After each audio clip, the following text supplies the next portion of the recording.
Hello everyone, আমি doctor Bidisha পাল। আমি একজন কনসালটেন্ট ফিজিওথেরাপিস্ট।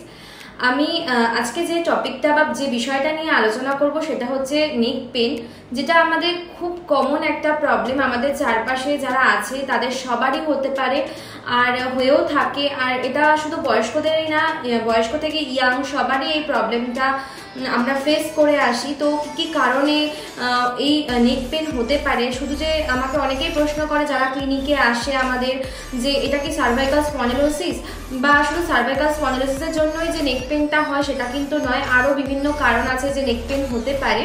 তো সেই সব বিষয়গুলো নিয়ে আমি তোমাদের সাথে আজকে ডিসকাস করব। আমাদের চারপাশে খুব কম মানুষই আছে যাদের ঘাড়ে ব্যথা নেই, আর এটা শুধু বয়স্কদেরই হয় না, এটা বয়স্ক থেকে ইয়াং সবারই ঘাড়ে ব্যথা হয়ে থাকে আজকাল। আচ্ছা, ফার্স্টে যেটা আসবো, মোস্ট কমন যেটা আমাদের যে পশ্চার এবং আমাদের যে আমরা সারাক্ষণ যে মোবাইল ইউজ করি, বা বিভিন্ন যারা আইটি সেক্টরে জব করে বা বিভিন্ন অফিসে যারা কম্পিউটার বা ল্যাপটপ ডেস্কটপের সঙ্গে থাকে সারাক্ষণ, তাদের জন্য কিন্তু এই ঘাড়ে ব্যথাটা অনেক কমন একটা প্রবলেম। তো আর যারা স্টুডেন্ট আছে তারা অনেক আজকাল এত ভারী ব্যাগ নেয় যে এইসব কারণে যে ঘাড়ে ব্যথা হতে পারে। এছাড়াও যে যারা বিভিন্ন অ্যাক্সিডেন্ট হলেও ঘাড়ে ব্যথা হতে পারে, বিভিন্ন ইনজুরি হলে। প্রথমেই নেক পেনের কারণ সম্বন্ধে জানার আগে আমি জেনে নেব নেকের স্ট্রাকচার সম্বন্ধে, নেকের অ্যানাটমি সম্বন্ধে।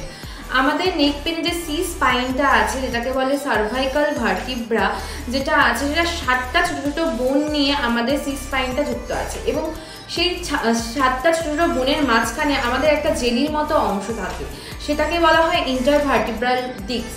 আর এই যে পুরো স্পাইনটা, যেটা স্পাইনটাকে প্রোটেক্ট করার জন্য আমাদের থাকে লিগামেন্ট এবং মাসেল। প্রথমেই আসি যে আমাদের জেলির মতো অংশটা আছে, যেটা ইন্টারভার্টিব্রাল ডিস্ক।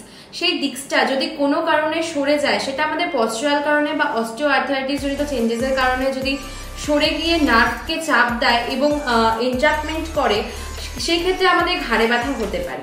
আর কিছু ক্ষেত্রে নার্ভ এনট্র্যাপমেন্টের কারণে আমাদের কিন্তু ঘাড় নয়, আমাদের শোল্ডার, হাত এবং হাতের আঙুলে পর্যন্ত আমাদের ব্যথা হতে পারে।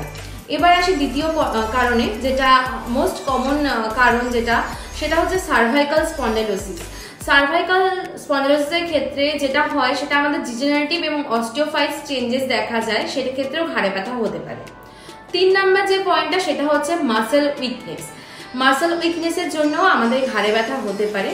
আজকাল আমরা অনেক ব্যাড পশ্চার, প্রথমেই আমি বলেছি যে আমাদের মোবাইল দেখা বা আমাদের অফিসে ল্যাপটপ বা ডেস্কটপ যে আছে, তার জন্য আমাদের যে ব্যাড পশ্চার, সেই পশ্চারের জন্য আমাদের ওই মাসেলটা টাইট হয়ে যায়।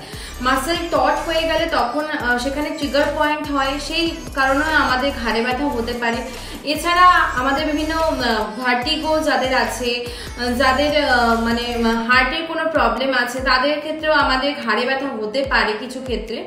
এছাড়াও আরেকটা যেটা কমন প্রবলেম, সে অ্যাক্সিডেন্টের কারণে কোনো রকম কিছু ইনজুরি বা লিগামেন্ট বা টেন্ডানে কোনো রকম ইনজুরি হয়ে থাকলে সেখান থেকেও আমাদের ঘাড়ে ব্যথা হয়ে থাকে।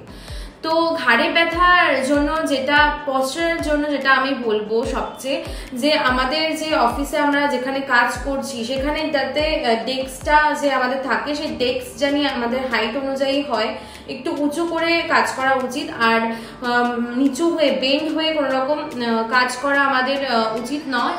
আর ব্যথার কারণ অনুযায়ী আপনার অ্যাসেসমেন্ট ও ডায়াগনোসিসও আলাদা হবে, আর আলাদা আলাদা কন্ডিশনের জন্য আপনার চিকিৎসা কিছুটা ভিন্ন হবে।